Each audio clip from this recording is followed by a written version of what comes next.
los ejemplos de casos, que obviamente no pueden darse los detalles, pero ejemplos de casos que están sustentados, que no es una cuestión subjetiva. Bueno, ahora sí, vamos a las preguntas sobre el tema. A ver, vamos a ver, aquí la compañera.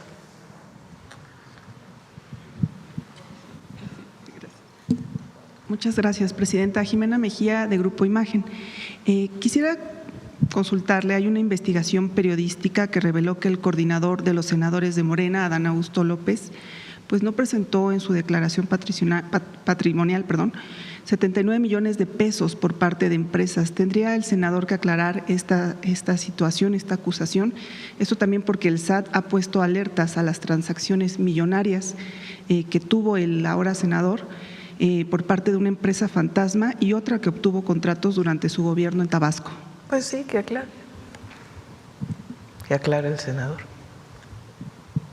Presidenta, también al interior de la bancada de los senadores de Morena hay un grupo, por lo menos se sabe de 13, que no están muy conformes con la operación que ha tenido el senador, sobre todo en la transparencia en el manejo de fondos. Eso es pura politiquería, la verdad.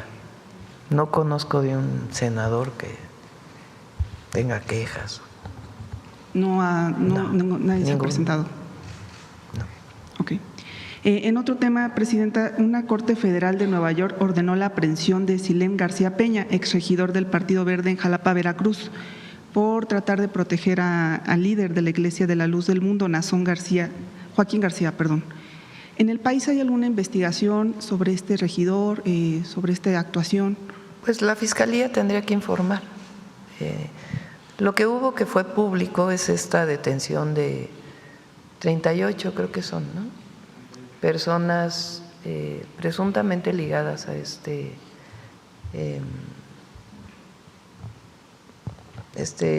grupo religioso, que estaban en un entrenamiento. Entonces se está haciendo la investigación y por supuesto se dará toda la información. Presidenta, consultarle… Más la detención de su líder, ¿no?, que está en Estados Unidos. Pero pues se está haciendo la investigación particularmente de lo que ocurrió ayer. Lo demás pues tendrá que informarlo la Fiscalía. Presidenta, consultarle si en el Gabinete de Seguridad le han dado información sobre un grupo paramilitar, sobre esta Iglesia de la Luz del Mundo que se autodenomina Yacer. Es lo que mencioné. Sí, okay. Entonces hubo una detención de un lugar de entrenamiento hace unos días, 2 días, se informó. Ahí se detuvieron a 38 personas y algunos de los que estaban ahí, todavía se sigue la investigación, estaban relacionados con este grupo religioso. Entonces siguen haciendo las investigaciones y por supuesto el Gabinete de Seguridad pues tiene que informar. Y en vista de estos procesos que se llevan incluso por su líder, ¿no tendría que ya perder su registro como iglesia ante estas evidencias? Pues tendría que revisarse. Hay,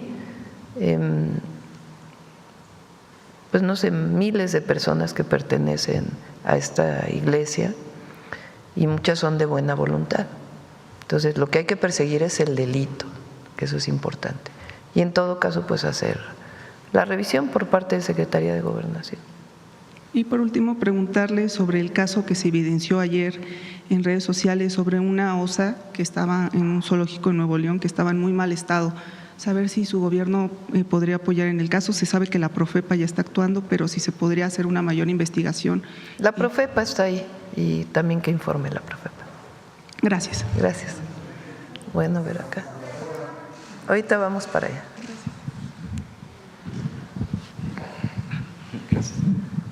Presidenta, buenos días. Hans Salazar, de Noticiero en Redes. Preguntarle, ya se ha expuesto este tema por parte de la Procuradora, la claridad de que el empresario del Grupo Salinas, el propietario, que es Salinas Pliego, bueno, pues es una entiendo que ya es la respuesta respecto a lo que propone, porque primero estuvo amenazante por medio de su propio grupo empresarial de que estaba evaluando demandas contra usted, y después pues dice estaría dispuesto a una mesa, incluso propone más bien una mesa. Entiendo que esta sería ya la respuesta. Preguntarle, Presidenta, ¿usted cómo lee este tipo de posturas erráticas, digámoslo así, o contradictorias por parte de este empresario? No me voy a meter a un tema personal, ¿no? Se coloca en la publicación como si fuera un tema político o como si fuera un tema de un debate político. Que la política se discute, se debate y somos un país libre. Entonces hay libertad en las redes, hay libertad en los medios de comunicación. Nosotros tenemos libertad en la mañanera pues de poder debatir lo que dicen de nosotros, ¿no? Porque se han dicho pues muchas calumnias. Entonces este no es un asunto de de que has hablado mal de mí o no has hablado mal de mí. Ese, digamos, es otro tema, y en todo caso pues se debate pública y políticamente en el marco de las libertades que hay en nuestro país. El tema aquí es el pago de impuestos.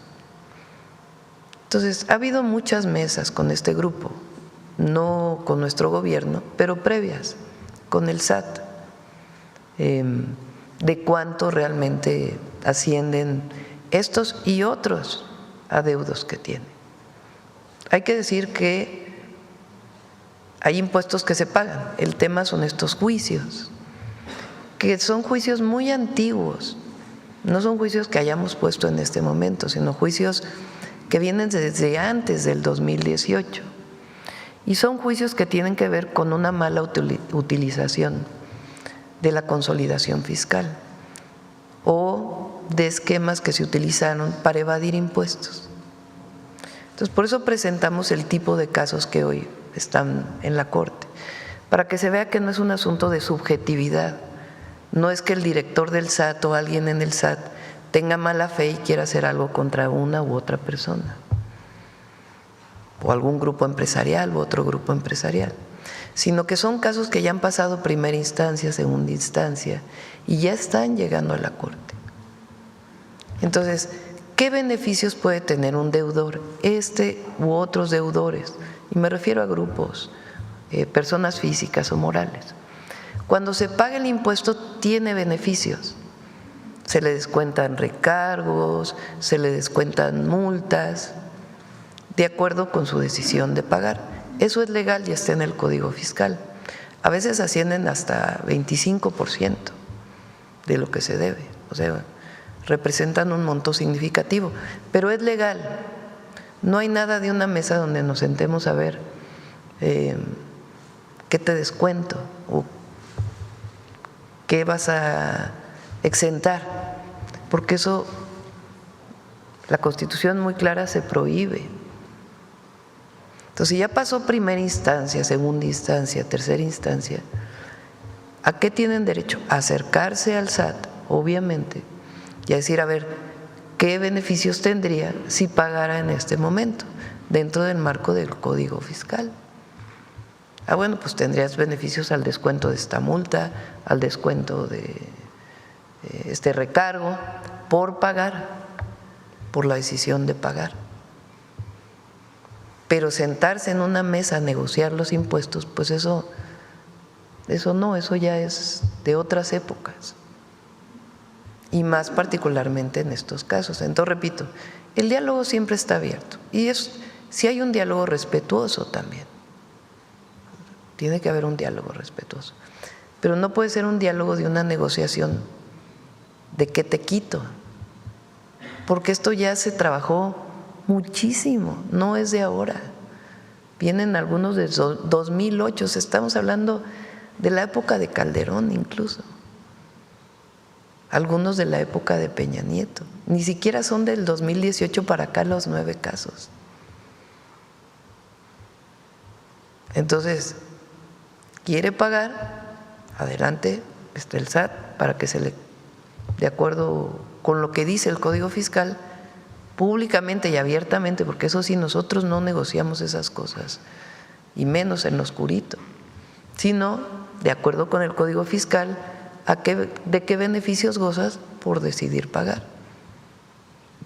Presidenta, este caso es muy mediático porque se ha trasladado hacia ese tipo de esquema o de confrontación por parte de este empresario, y efectivamente no es de ahorita, es de años, y el tema de las, digamos, los créditos fiscales, como se les denomina, las deudas fiscales, también ya viene de años atrás, y que todo esto ha ido de postura en postura por parte de él.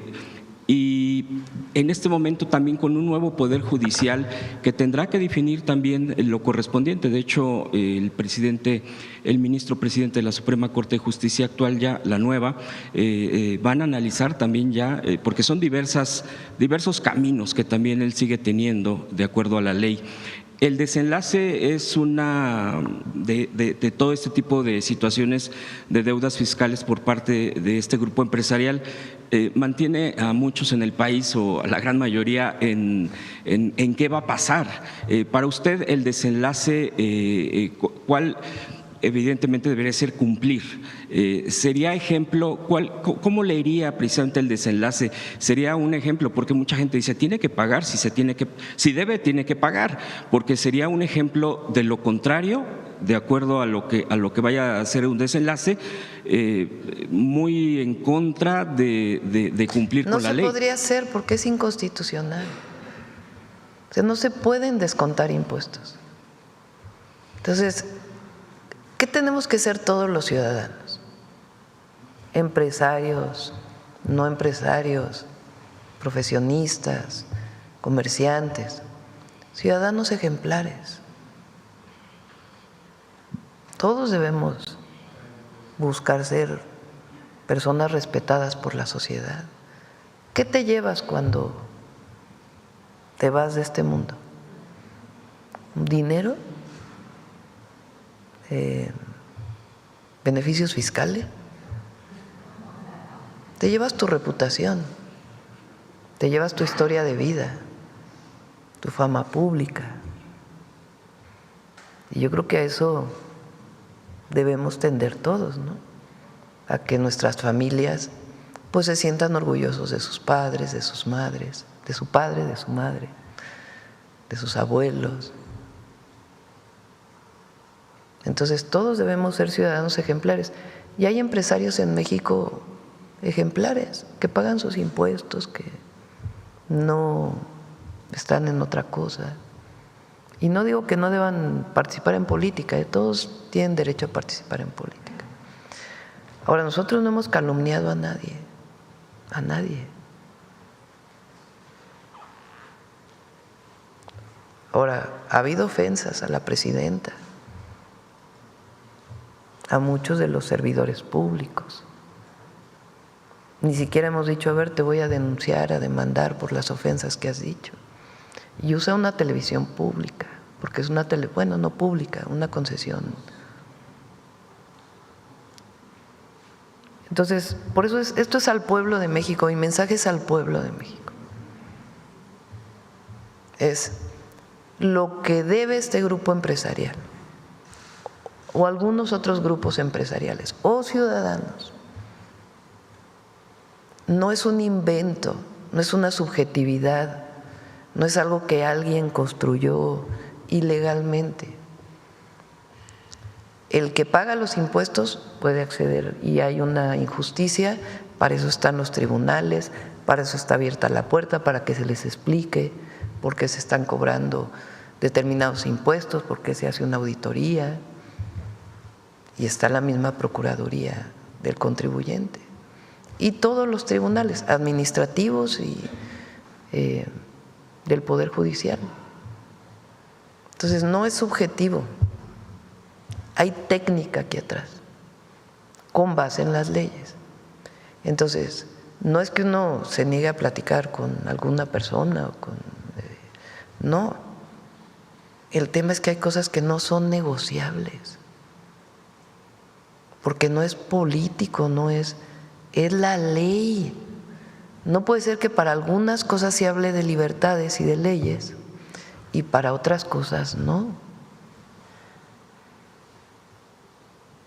¿Qué tiene que hacer la presidenta? Yo juré respetar la Constitución, hacer cumplir la Constitución y sus leyes en el marco de mis atribuciones. El Poder Judicial en el marco de sus atribuciones, el Poder Legislativo en el marco de sus atribuciones. Entonces, ¿qué se puede hacer en estos casos? Pagar y tener los beneficios de pagar, como cualquier deudor. Bien, lo dice este tenor de los empresarios, hay una diferencia enorme. Podemos poner ejemplos, pero bueno, ahí están en la parte mediática de quienes sí se paga y quienes no. Pero también mi siguiente tema, presidenta, tiene que ver con un empresario, precisamente Chico Pardo, Fernando Chico Pardo, que acaba de el tema concretar al 25% de la compra de Banamex. Y yo quisiera preguntarle en concreto sobre qué opina, porque él se ha expresado muy positivamente. Ha dicho que si se animó a hacer la compra, a concretar esta parte de este banco, que es un banco además histórico para el país y que tiene un acervo cultural impresionante, ha dicho que la confianza que le tiene a su gobierno, a usted, es lo que lo animó precisamente a cerrar un trato de esta magnitud. ¿Qué comentario le merece al respecto? Pues a él y en general, ayer vino un empresario extranjero de Estados Unidos a decir, voy a invertir en México. Y hay muchísimas inversiones en nuestro país.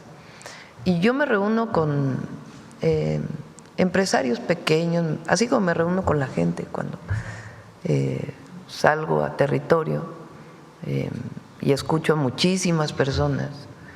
Me reúno también con empresarios y los escucho, y si tienen quejas se atienden, se ve cómo podemos hacer para resolver. Oye, que tengo un trámite que tiene 2 años y no ha salido por cuestiones burocráticas.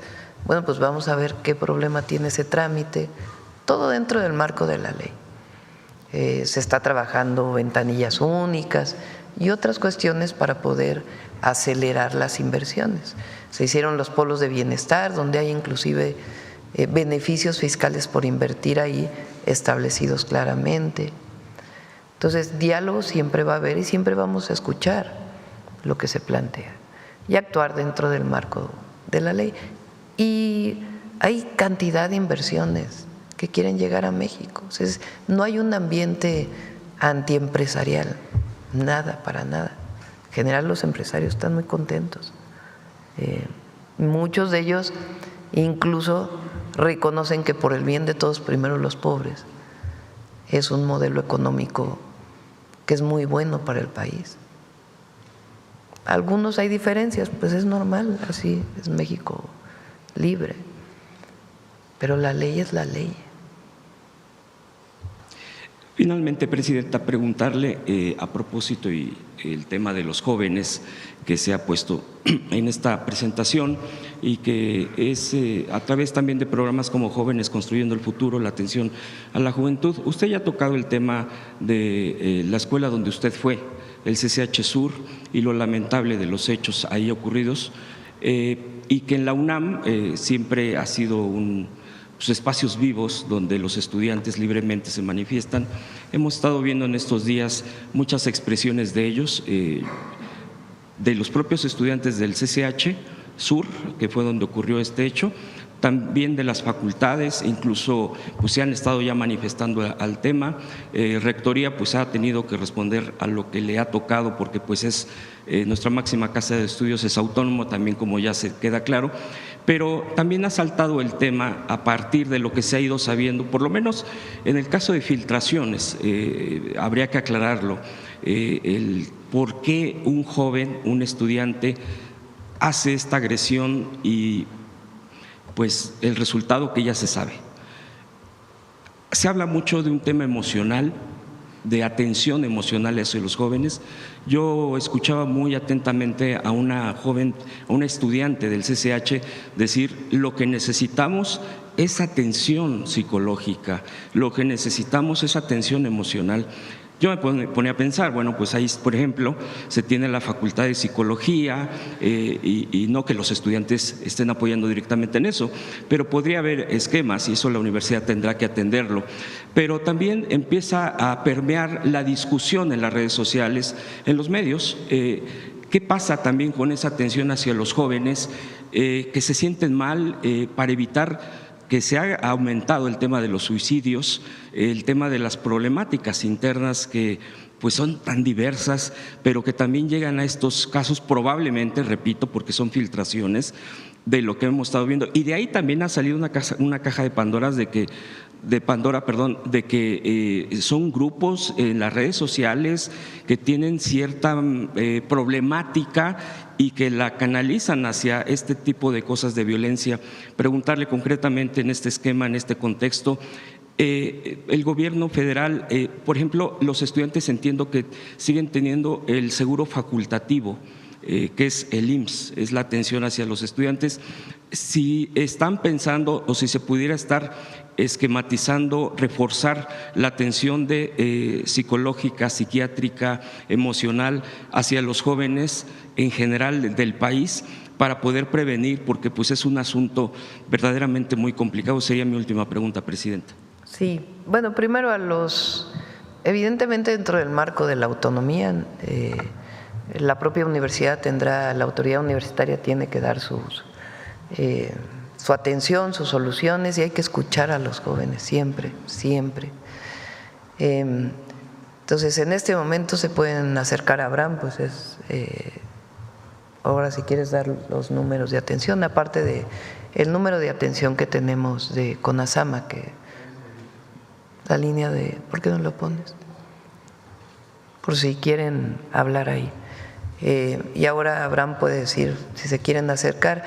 Esta idea que tuvo Abraham de hacer estos comités y hacer distintas actividades tienen que ver con promover actividades de los estudiantes que generen comunidad, porque muchas veces hay soledad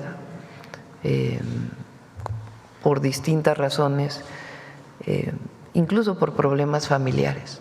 Entonces, el tener actividades colectivas ayuda a los jóvenes pues a tener otras alternativas de vida, de compañerismo, vinculados con la paz y evitar cualquier acceso a alguna droga. Eso es, digamos, lo que estamos haciendo ahora, además de muchas otras cosas que tienen que ver con atención a las causas. Pero estamos trabajando cómo fortalecer la atención psicológica o de apoyo a la salud mental de las y los jóvenes, de todas las edades, pero en particular de las y los jóvenes.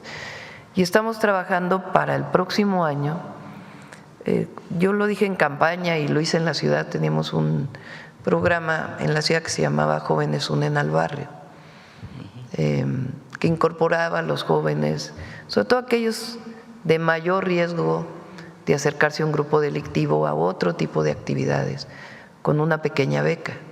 Estamos atendiendo esto para que el próximo año podamos tener un programa de este tipo. En ciertos lugares también tener centros deportivos donde puedan acceder los jóvenes a tener actividades deportivas de más tiempo y actividades culturales. Entonces, estamos trabajando en esto para enero del próximo año, pero evidentemente, pues quien tiene problemas hoy, ¿cómo se puede acercar a nosotros?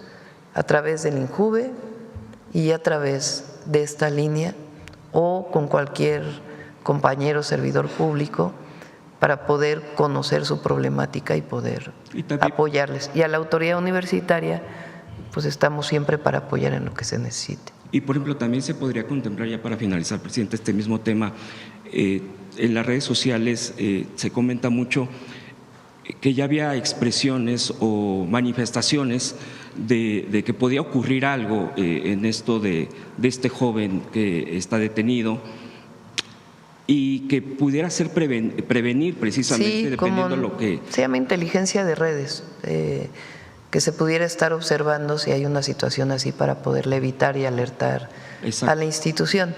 sí tenemos eso en el gabinete de seguridad, de todo lo que se publica, a ver si hay algo que se alerta. Obviamente son millones y millones de publicaciones. Y hay pues mecanismos donde se puede, en este caso pues lamentablemente no se pudo alertar, pero sí es un tema muy importante en el país y tenemos que atenderlo. Gracias, presidenta.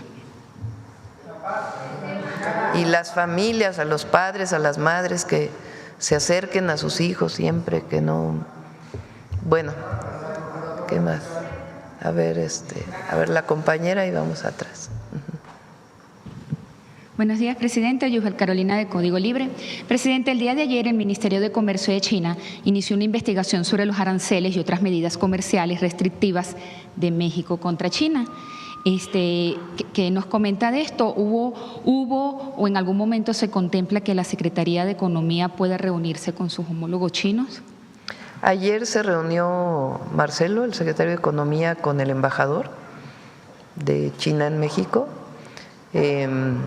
Nosotros estamos proponiendo una mesa de trabajo de alto nivel para poder platicar. ¿Por qué se toma esta decisión?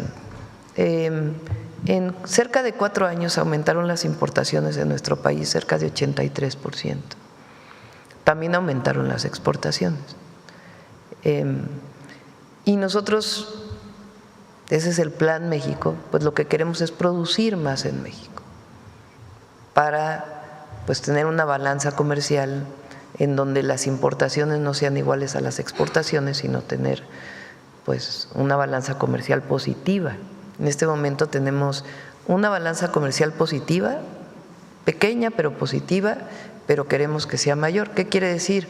Que exportemos más de lo que importamos y que para el consumo interno pues se produzca más en México lo que se consume en nuestro país. Por eso es la marca Hecho en México y otras acciones que estamos tomando, y ese es el objetivo de los aranceles, no a China, sino a los países con los que no tenemos acuerdo comercial dentro de las reglas de la Organización Mundial de Comercio. Pero evidentemente pues nos interesa tener un diálogo, no es un asunto de no diálogo. Entonces ayer se le planteó al embajador por parte de Marcelo, ya lo había hecho el secretario de Relaciones Exteriores, se había reunido con él, y nuestro embajador en China, Jesús Seade, de que nos interesa mucho pues tener mesas de trabajo en donde ellos entiendan pues la situación que se está viviendo y muchas veces con precios muy bajos. Entonces, evidentemente pues es más, es la propuesta que haya una mesa de trabajo. No sé, no es un indicio de tensiones comerciales, debido a que reitero que China… Si nos negáramos al diálogo o no hubiera, igual Corea del Sur está en esta situación y obviamente también ahí pues estamos abiertos siempre a llegar a un acuerdo buscando el beneficio para México en este marco en donde no disminuyamos las importaciones y no tengamos pues esta circunstancia que afecta al país. Okay, gracias. Presidenta, hoy en el marco de los 11 años de la… tenemos muy buenas relaciones con China, es un asunto de fortalecimiento de nuestra economía. En el marco de los 11 años de la desaparición de los 43 normalistas, ahora un tribunal federal otorga una suspensión a José Luis Abarca para frenar la condena de 92 años de cárcel de secuestro. ¿Qué piensa usted de esto? Y también un mensaje por los 11 años hoy. Sí, verdad y justicia. Ese es nuestro compromiso. Entonces, estamos trabajando en ello. Hay un nuevo fiscal especial, tenemos reuniones con los familiares, con madres y padres de los normalistas de Ayotzinapa, y nuestro compromiso de poner todo lo que esté de nuestra parte para llegar a la verdad y la justicia y encontrar a los jóvenes. Ahora, no estamos de acuerdo con acciones violentas, nunca hemos estado de acuerdo, parecen más una provocación. Entonces nosotros no vamos a caer en la provocación, evidentemente, de que se busca que haya represión, no va a haber represión, porque estaríamos cayendo en esa provocación, pero no estamos de acuerdo con acciones violentas como la que ocurrió ayer en el campo militar número 1. Y esto del Tribunal Federal que otorga una suspensión. Vamos a revisarlo, hoy mismo lo revisamos. Presidenta, el Gabinete de Seguridad le actualizó información sobre el venezolano desaparecido en el Estado de México que estaba como repartidor. Sí, también sí puede informar el Gabinete de Seguridad. Ayer lo pedí, pero creo que no lo informaron. Por favor. Para enfatizar lo que hablaba mi compañera sobre lo de la luz del mundo, esta gente que fue detenida con armamento, ¿cómo habrá más investigaciones y se pudiera descartar, ya que se señala que esto podría ser considerado como una organización criminal? Digamos que hay, obviamente, pues al haber personas que pertenecen a esta iglesia y que fueron encontrados presuntamente, porque hasta que no haya un juicio pues no se puede decir con certeza, pero presuntamente haciendo actos ilegales. Eso es una cosa, la otra es que toda la organización esté vinculada con actividades criminales, ¿verdad? Entonces, la investigación nos tiene que dar esa información. Entonces, sí hay mucha investigación del nombre que llevaban, en su ropa, en fin, muchas cosas que están saliendo a partir de las detenciones que se hicieron, y el Gabinete de Seguridad tiene que informar. Y la propia Secretaría de Gobernación, en el marco de nuestras leyes, pues también ver qué procede también en este caso. Gracias. ¿Quién dije? A ver, allá atrás.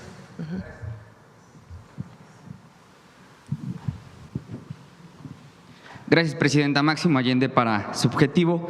En el 30 de diciembre de 2008, el Grupo Electra compró un bloque fantasma de acciones de Mexicana de Aviación. El costo fue de 613 millones de pesos. Esas empresas tienen como nombre, bueno, empresas, pues ahora las conocemos como empresas fantasma, porque en realidad eran empresas fachada, toda vez que estas empresas no contaban con aviones, hangares, pilotos o personal operativo. Esas empresas, entre otras, eran pues operadora de servicios empresariales Z, gestiones y servicios operativos Capa, impulsora de enlaces industriales Delta e impulsora industrial empresarial Beta. Preguntarle a la Procuradora Fiscal que nos acompaña el día de hoy, saber si actualmente ese tipo de empresas fantasmas, ¿hay alguna estrategia para combatirlas? Porque no solo son las que compró Salinas Pliego en aquellos días para hacerse de una fracción de Mexicana de Aviación, sino que también, bueno, pues hay o han existido a lo largo de la vida pública empresas fantasmas que sirven justamente para este tipo de acciones, pero también para lavado de dinero.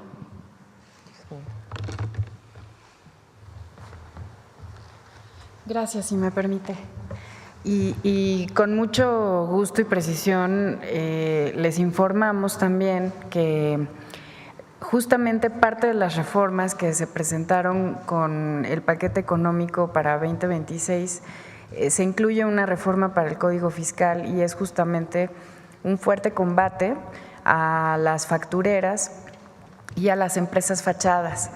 Ya nuestra Constitución nos permite tener un margen que nos protege de justamente estas actividades ilícitas y nos concede la posibilidad de ir para perseguirlas y buscar una prisión preventiva oficiosa para estos delincuentes que no solamente inciden en lavado de dinero, sino en otros esquemas de delincuencia organizada en su mayoría. Entonces, efectivamente, tenemos una estrategia legal y muy estructurada para combatir este esquema, porque pues efectivamente desde hace muchos años estos esquemas corporativos han dañado mucho el fisco federal y las estructuras fiscales de las empresas que son legales y se ha dejado de cobrar mucho dinero por culpa de estos esquemas. Procuradora, se sabe que costó más de 600 millones de pesos este bloque de empresas fantasma que compró Salinas Pliego, pero también se sabe que dedujo cerca de 14,000 millones de pesos. Ahora sabemos que se tiene una sentencia o próximamente se ratificará una sentencia, pero solo por una cantidad de 2,000 millones de pesos. Hay una disparidad entre lo que dedujo y la sentencia que se va a discutir ahora en la Suprema Corte. Son auditorías muy complejas. Esto se ha estudiado mucho y, como les comenté, son 2 ejercicios fiscales relacionados.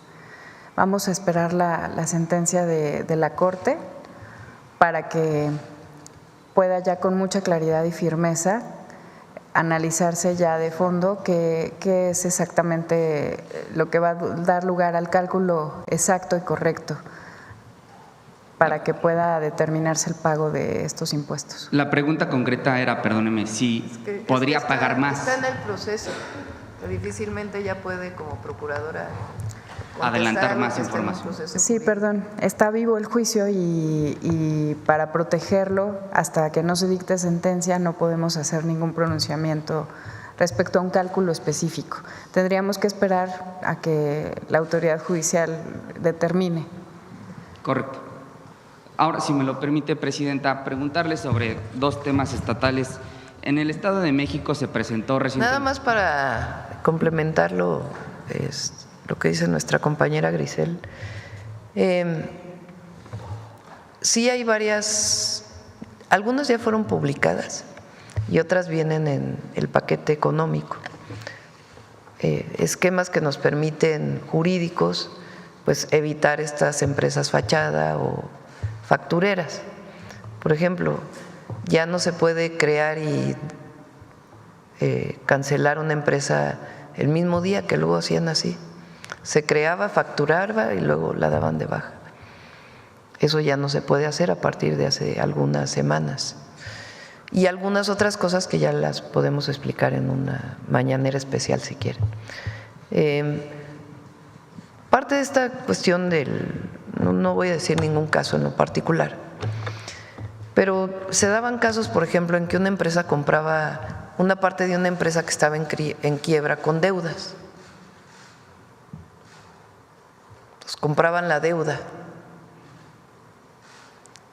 Entonces compran una empresa con deuda y tú dices, ¿y para qué quieres comprar una empresa que debe tanto, no? Bueno, porque lo que hacían es que la consolidaban con una de sus empresas. Otra empresa que está bien. Al juntarlas, pues entonces la empresa ahora resulta que tiene pérdidas y entonces ya no paga los impuestos que debe pagar porque tiene pérdidas. Entonces en realidad pues es totalmente irregular, ¿no? Que compres la deuda de una, la sumes a una empresa que está bien y luego resulta que tiene deuda esta, pero falsa, ¿no? Porque en realidad esta tuvo ingresos y debe pagar impuestos. Ese tipo de prácticas llegaron a utilizarse de manera ilegal para no pagar impuestos de la empresa sana, digamos. Presidenta, en la administración pasada justamente se compró, entiendo, la marca de Mexicana de Aviación, pero entiendo que todavía hay participación de privados en la misma. ¿Usted consideraría o se analizaría eventualmente la nacionalización de Mexicana de Aviación? No creo que se esté en esas condiciones. Ahí todavía había unas deudas a los trabajadores que recientemente fueron saldadas o que se están saldando, pero déjame, reviso bien para no voy a estar dando información equivocada. Ok, ya, para no robarle más tiempo a los compañeros, 2 preguntas estatales. En el caso del Estado de México hubo una reducción importante en la pobreza y se destaca porque a lo largo de su primer año de gobierno hubo una reducción considerable en la pobreza, pero en el Estado de México 5% más de la media estatal fue el 11%, en Ciudad de México el 9%, en Veracruz el 7.5%. Eso por un lado, y por el otro también, destacando parte del informe de la gobernadora, se hablaba de los diversos operativos que se han dado. Uno de ellos es muy particular, el operativo Enjambre, que ha pues puesto tras las rejas a presidentes municipales en funciones, expresidentes, directores de seguridad, altos funcionarios del Estado de México han caído con este operativo. Son dos hechos que se dan solamente en el Estado de México. Saber si se está haciendo algo diferente desde esta administración en respaldo. Bueno, sabemos que en el operativo Enjambre estuvo, por supuesto, participando la Secretaría de Seguridad Ciudadana, pero ¿eso se va a replicar también en otros estados, Presidenta? Son investigaciones que surgen, no es que haya un operativo para ver si alguien está involucrado, sino que cuando hay, a partir de la investigación de un delito o de una denuncia, cuando surge la presunta responsabilidad de un funcionario público, entonces pues vienen las carpetas de investigación y las órdenes de aprehensión. En el Estado de México le llamaron Operación Enjambre al momento en donde se hicieron las detenciones, al operativo en el momento en que se hicieron detenciones de funcionarios que un juez determinó que en efecto había presunta responsabilidad en un delito. Entonces, pero eso es permanente. Cuando las investigaciones, sea de la Secretaría, del Gabinete de Seguridad, digamos, como coadyuvantes del Ministerio Público, se encuentra que hay un funcionario involucrado, se procede, cero impunidad. Este fue el caso de la Marina. Se investiga un caso en donde llega un buque con combustible que no reportaba ser combustible y que traía otro permiso para evadir impuestos. Se hace la investigación, se encuentra que hay funcionarios públicos involucrados y se solicita la orden de aprehensión. Ahora, en el caso de Veracruz, se anunció un aumento salarial a trabajadores de base, de los que menos ganan, del 6% en el salario neto y del 2% en prestaciones. Eso lo anunció la gobernadora Rocío Nale recientemente, pero me llamó mucho la atención que habló de más de 1,000 trabajadores en el gobierno de Veracruz que ganaban menos del salario mínimo.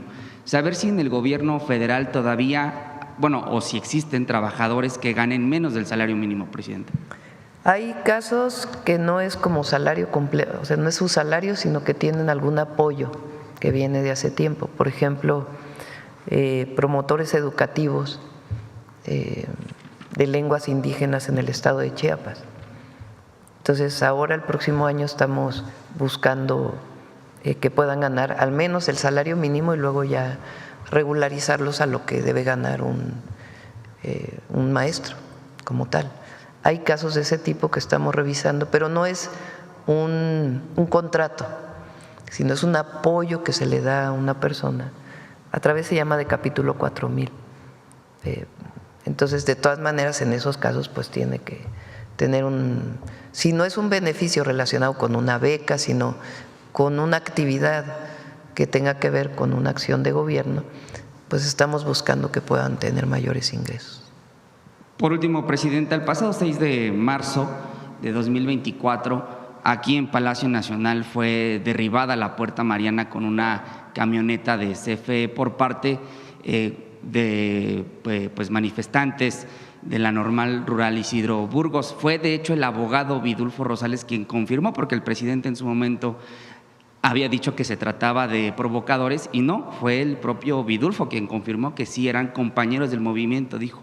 En esa declaración también Vidulfo dijo que se apersonaría en cada uno de los eventos de la entonces campaña 2024, pues para hacerle el mismo reclamo. Ahora se confirma, en la última declaración, en la última pregunta que le hicieron, usted decía que no tenía la información sobre si Vidulfo se integraba o no a la Suprema Corte. Ahora se confirma en el marco de estos 11 años de lo sucedido en Ayotzinapa, preguntarle su opinión sobre su incorporación. Pues es decisión de la Corte, de los ministros de la Corte. Son autónomos, entonces ellos toman sus decisiones. ¿Es un mensaje de autonomía, presidente? Pues sí. Pues ellos toman sus decisiones, nosotros no estamos ahí. Esta idea que tenían de que la elección al Poder Judicial tenía que ver con tener el control de la Corte, pues no. Ellos toman sus decisiones autónomas, solo que ahora pues tienen que responder al pueblo. Antes respondían a senadores, a amigos, a quien los propuso. Ahora no, ahora tienen que responder al pueblo. Gracias, presidente. Sobre el tema, a ver, por allá. ¿Quién más? A ver, el compañero de hasta atrás que no había venido.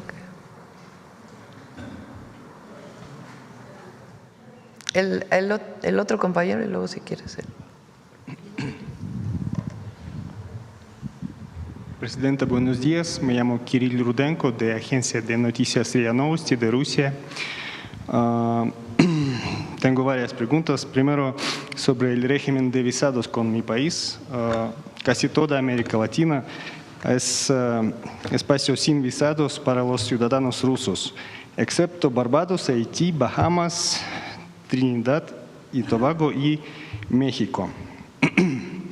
Desde hace tiempo el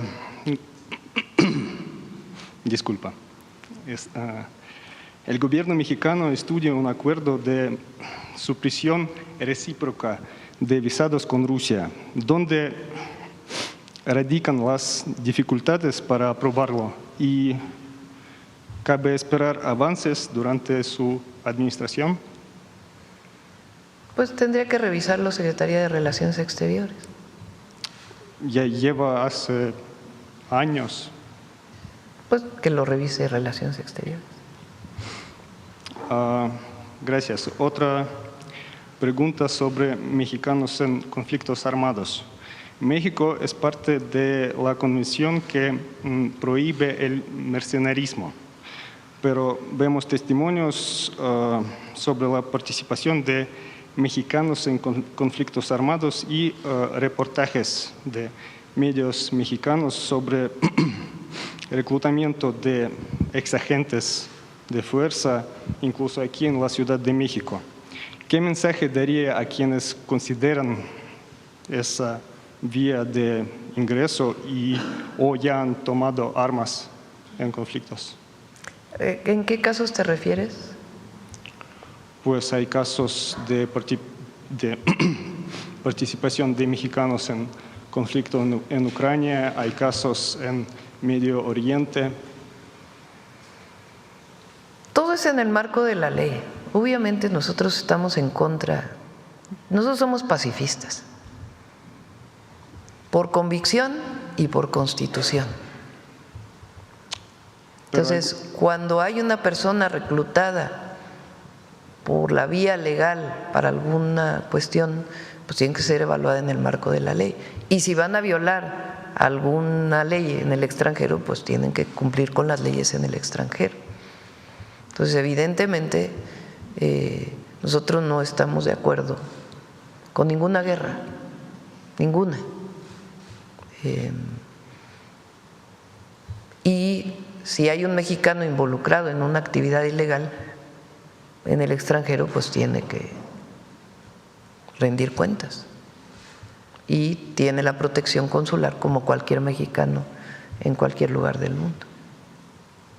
Gracias. Y tercera pregunta. O el apoyo consular, más que la protección, el apoyo consular. Gracias. Y pregunta sobre legado cultural de México. México trabaja activamente en la devolución de sus bienes culturales. Uno de sus símbolos es penacho de Moctezuma, que está en el Museo Austriaco, y los descendientes de Moctezuma incluso reclaman su regreso, pero sin éxito. Este proceso ya lleva también años.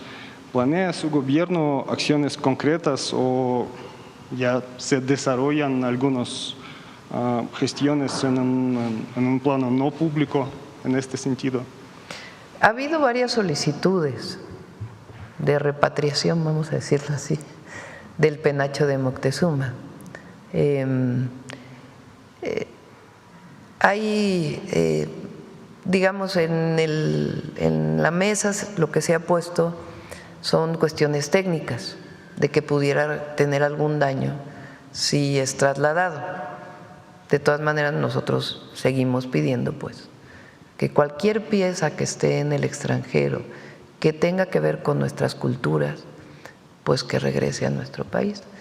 En algunos casos se da como préstamo, dado que es patrimonio de un país. En otros casos sí hay devoluciones. Por ejemplo, con Italia se tiene una muy buena relación de muchas piezas que han regresado. Con Estados Unidos recientemente hubo otro caso y la Secretaría de Cultura sigue trabajando en eso. Y aquí el experto es al que le pedí personalmente que esté viendo todos estos casos, a José Alfonso Suárez del Real. Y seguimos en eso, esa es nuestra petición. Gracias. Bueno, son 9:10. Hoy nos vamos temprano a Ciudad Juárez.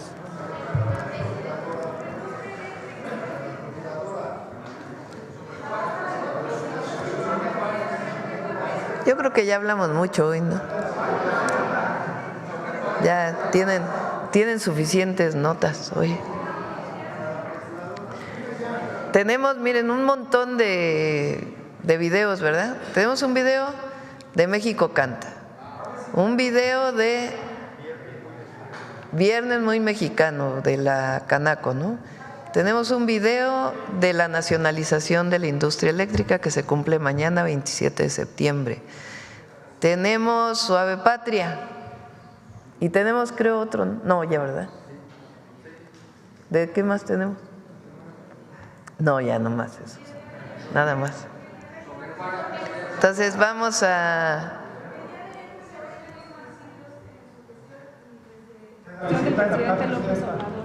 ¿Perdón?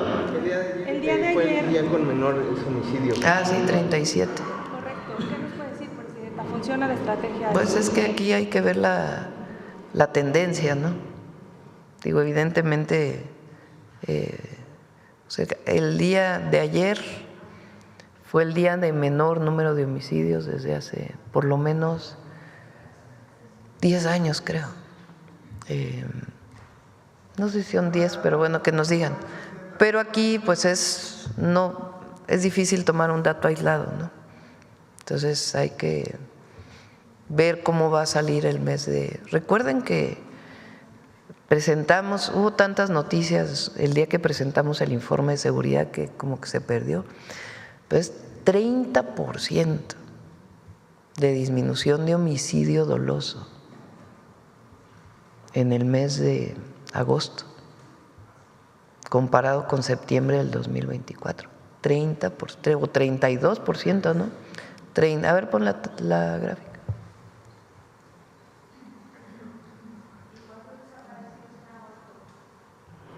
No es comparable. Vamos a presentar ya lo de los desaparecidos. Esta idea que dicen de que no se están reportando los homicidios es falsa. Por supuesto que todos los delitos tienen que contabilizarse y tiene que haber las investigaciones correspondientes, pero es falso esto de que no se reportan los homicidios.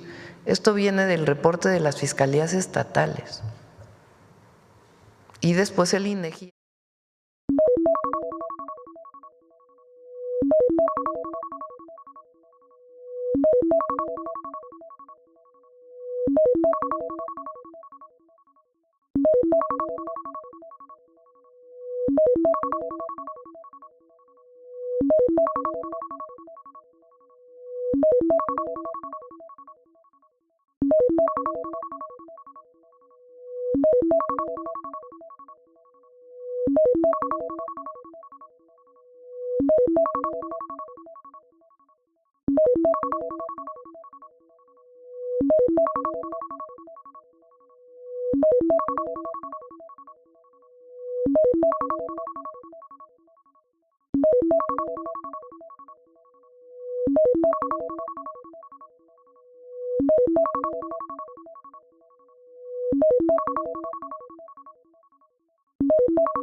Su propio